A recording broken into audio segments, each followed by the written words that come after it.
E aí, tudo fantástico com você? Hoje no Decifrando Símbolos eu vou falar do simbolismo da morte. E fica aí que você vai descobrir qual é o simbolismo daquele amuleto da personagem Morte do Neil Gaiman. Vai descobrir também por que quando alguém nobre falece, a bandeira fica a meio mastro e também o que significa a dança da morte. Nesse vídeo você vai entender afinal por que Thanos é tão apaixonado pela morte. Isso tudo está relacionado ao fato de que a morte simboliza o aspecto destrutível da existência. Ela é a interrupção da evolução das coisas e também aqui introduz aos mundos desconhecidos, tanto dos infernos quanto dos paraísos. Mas a morte também tem o lado de libertação e iniciação. Na verdade, todo rito de iniciação culmina na morte simbólica do indivíduo e do renascimento dele ou dela em outra realidade, em uma outra vida simbólica, mais elevada psicologicamente e espiritualmente. Na antiguidade, Thanatos era filho da noite e irmão do sonho. Mas na releitura proposta pelo escritor britânico Neil Gaiman,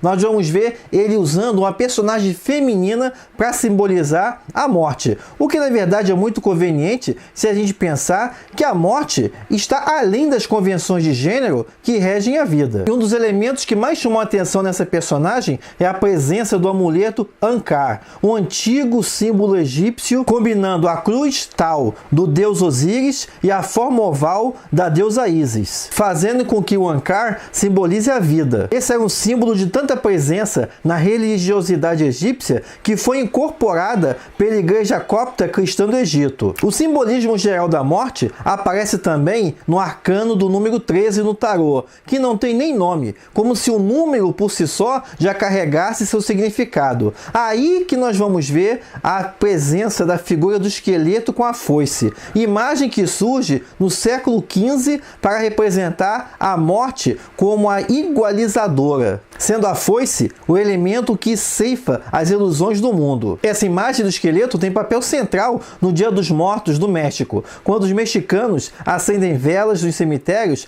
para dar as boas-vindas aos falecidos que vão regressar à Terra. E essa cerimônia visa estabelecer um elo dos mexicanos com os antepassados que já se foram. E falando de outros símbolos e rituais ligados à morte, a bandeira à meia haste surgiu na Marinha do século XVII. E ela fica desse jeito porque no topo do mastro se imagina que há uma bandeira invisível da morte. E o costume acabou ficando como sinal público de luto. Já o uso do lírio branco está ligado à sua pureza. E a morte é vista como um regresso a esse estado puro, a esse estado branco. Essa leitura da morte como um elemento que igualiza todos os seres vivos, independente de suas classes sociais, está presente no folclore da Idade Média e também nas cenas artísticas da época, representada na dança da morte, que ilustra o conceito de que a morte é a grande niveladora. E aí nós vemos uma procissão de figuras representando as várias classes sociais,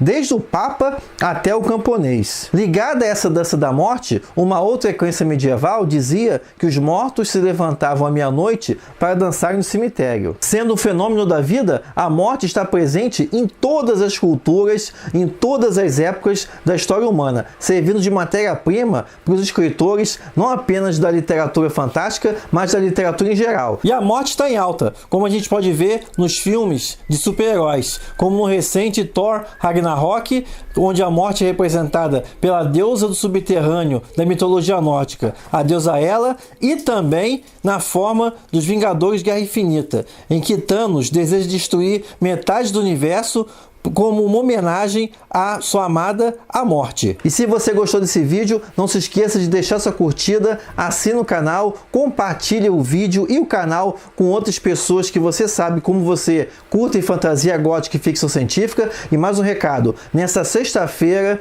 não vai ter live fantástica porque eu vou estar ausente daqui da cidade de Catalão. Eu vou estar em um outro local, não vai dar para fazer a live fantástica. Mas na outra sexta-feira, no dia 13 de abril, se não me engano, tamo junto novamente. Beleza? Então muito obrigado pela sua presença, vejo você no próximo vídeo e até lá!